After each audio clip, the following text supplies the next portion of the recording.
Yeah, it's couch number 1 this time. Winter, Melini. Are you sticking with your guns? Are you gonna? Is it gonna be Fnatic? Winter, you saw what happened last time. Yeah, it's easier this game because I feel like the drop. Roll on in. They do manage to get the stomp onto net, but with Fenrir already using both of his abilities, they can't really follow that up. They really got to be careful with that Shadow Shaman, but Ohio should have been even more careful. He's going to be the one giving away that first blood in the bottom lane. God, Webboss caught that. It'll be fine. Lane at the end of the day. Arctic Burn does really well against the bear. You can already see Chrissy as well as Net are kind of set up for that one. They're going to be running into Fenrir, who has decided to rotate mid as well. He's kind of getting surrounded, but he's got the INVOKER having his back, and the Tornado's going to be able to interrupt things quite heavily. They're going to be able to get an early kill on Net, and if they get the stomp, now Chrissy is actually challenging with the creep, so Fenrir is not able to actually do force back. Vici Gaming start out this game a lot better than game number 1, and early 2-0 to their favor. Game number 1, at a certain point, Fnatic just started rolling. So hard to keep up with them. A follow-up kick that was there from Fenrir, that is a very deadly throw.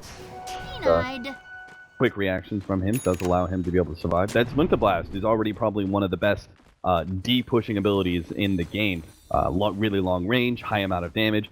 And at 340 nuke damage, once he gets to level 7, is going to be made all the more powerful when you include Ice, who is currently in some serious trouble. He does manage to get a pretty decent stomp. He starts right-clicking now Chrissy. That's a kill.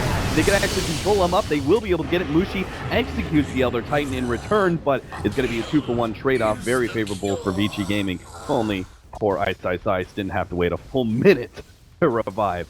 That's the life you live against the Necrophobe. 1/6 of the game when you buy back, and you still have to deal with the extra 30 seconds anyway. But DJ's gonna get caught here in the jungle. Last time this rotation was pretty successful, but this time around, everybody from Vici is ready for this one. Do they have the damage to kill him? One more hit, he gets rooted. Oh no, the coil comes out, and DJ got Splinter Blast. Nice play from FY. He finds it towards the tail end, and he will be dying here unless the stomp comes in. Oh my god, that's beautiful. With the wand going out, FY is actually going to be able to turn this around. He actually gets a Splinter Blast out. Still caught by the troll. Maybe he shouldn't have turned for that one. Gets himself in the trees, run down eventually. Ohio will pick up the double kill, but now Super is here, and they can actually kill Ohio. The stomp goes out during the tornado, hits mid-1. Now they can focus on killing Ohio, while Fenrir is able to trap up mid-1, who's got no more mana left after the EMP, and his phase shift is not going to be enough to be able to save him against Super, unless the wand, he gets into the trees, but he doesn't have a TP out. He's going to be stuck here for so long. Fenrir eventually is going to roll on in, hits him, collides for the kill. Back up the top lane, though. Burning is sitting invis right now. They do have a TP rotation out from FY. Mushi does back out at the right. It's not a luxury that they had, but at bottom of Ohio. Another hero that is very susceptible to Winter's Curse, and you see it. FY almost able to finish off Ohio by himself. Of course, Super will have to take the last hit instead. And DJ, Chrissy's still going to die as well. So, Vici Gaming, another excellent rotation by them. Both the 10 and the Lone Druid have shown themselves to be wondering what's going on. Yeah, they realize it now. They're going to start rotating, but it's going to be too late. Fenrir might get a kickoff, but Fnatic should be able to get that. The Aegis is still in there. Fenrir's going to jump in, try and force it. DJ is going to be forced to actually pick up the Aegis himself, and Fenrir now really far forward is going to be taken out. Tries to throw the silence, but mid-1 managed to get the counter initiation on both Super and FY. Winter's Curse gets laid out, controlling Ohio for the time being. They're going to send him back. Mid-1, though, is not having a good time dealing with this Elder Titan. Almost managed to burst him down entirely with the nukes and the urn. The Splinter Blast comes in, phase shift. Going to be able to dodge that at the last second, and Burning not going to be able to find an opportunity for a kill. And Fnatic actually now trying to go back in, but the waveform comes in. They're going to be able to take out the Shadow Shaman. Minwan's still quite low, but he's going to play it aggressively straight into Super. Doesn't work out, though, and Super now has to stay one step ahead of Ohio before the Brace comes into play. And Fnatic, definitely not a fight they should have turned around on. They could have accepted the fact that he just got an Elder Titan and killed Roshan, but turning to fight that with such low HP on so many heroes and costing them 4. That was so sloppily done too. They knew that the Roshan was about to die, and we always talk about the information matters just as much. They don't find anybody, and they know. Makes sense. Fenrir is going to get caught out and 100% go down. Yeah, Fenrir is going to be the one who tanks the gank. And there is going to be a turnaround though. They already got the Orchid on the mid one. The Tornado is going to set up into that Titan ultimate, but it doesn't even matter. The Orchid kills him first.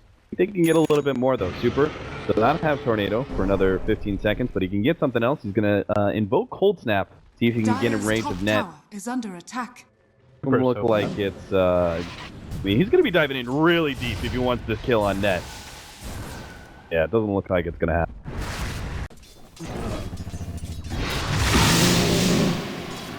It's going to be a super long-range Earth Splitter now. Dire's bottom tower is under attack. Warp already has Ghost Scepter. Wayne, you're gonna have to deal with them. Yeah, and they're going to have maxed out natural order in a second soon. Playing super, well, nice Winter's Curse, that's a beauty. That's going to be able to stop, ooh, good follow-up, Sun Fender, falls right on in, going to be able to create a great ultimate, the Silent Content 2, this is almost finishing off Mushi in Ohio by himself, but they need a little bit more damage, and Fenrir's now caught between the Bear and the Serpent Wards. FY is going to be hit by the Green Quell, so no way out there either, despite the excellent combination between the two supports. They just didn't have the follow-up damage to really execute cores of Fnatic, and now Super May even dies. He's being run down by the Chen, but DJ completely out of mana. This does offer more opportunities for Burning to push out the bottom lane, but good win there from Fnatic. Mushi just being a bit too tanky and able to stay alive and get those heals off. Could have almost been a disaster for Fnatic, but they turn around, they do get the 2 kills. Order not probably okay for you, and this team is going to be back up behind them. Winning classic. Wrap around and catch Ohio here as he tries to make his way through the jungle. He does get the immediate Savage Roar, but there's still the Winter's Curse laid out by FY that's going to control him up and set up his allies to be able to pop Ohio. And Fnatic, they don't even get close to that one. They know it's a lost cause. Kind of messed up a little bit there, though. Burning uses shotgun on middle tower is air under when attack. it was in the Winter's Curse. Really dealt 0 Radiant's damage. bottom tower is under On top of that, attack. Fenrir got a little bit antsy and up. I thought there was going to be a... Dire's structures are fortified. Be able to jump away from that one. The tier 2 tower will be taken by Vici. Vici. Dire's middle tower has fallen. Fnatic don't have an opportunity to fight with their lone druid down. Yeah. Figured if he Dire's was gonna top buy tower something. is under attack. I'm out already.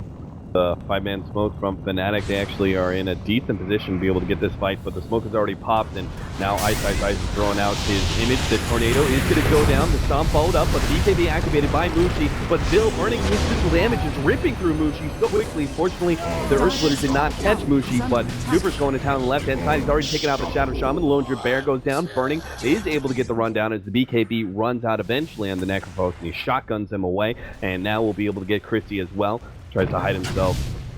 Tier 2. Ohio is like, not going to do anything. hiding in the corner over here. Please do not spot me.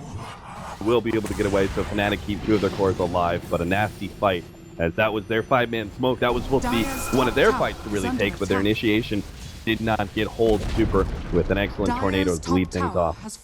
Burning was way too big. When it came 1-1, he zoned out the Necro entirely out of that fight, and that's the worst possible thing that can happen, because they need this hero to be in the middle of everybody spamming out his nuke, creating a general amount of chaos for Mildred. Yeah, that's what the BKB really allows you to drive is Burning is able to play forward with the BKB active against that Necrophos and just play a physical damage game. That's a really good idea.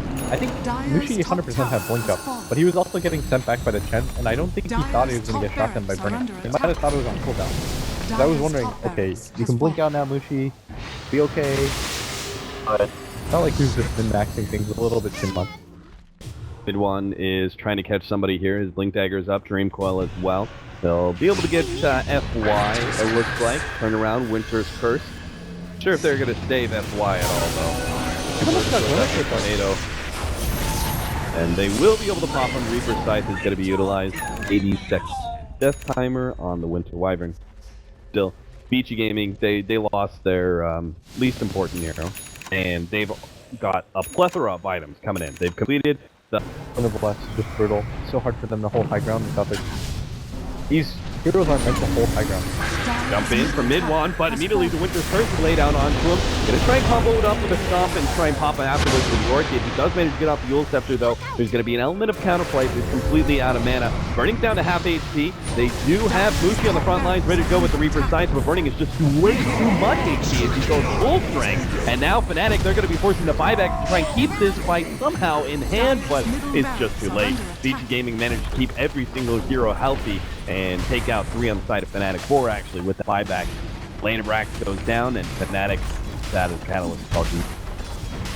Game, after the early game went as it did, you never just want to say the cast over, but Vici did such a good job of countering Fnatic's movements. I know the score and the way that the game was too frantic Fnatic, but from my so far in this tournament, you know, you kind of wonder if we had this sort of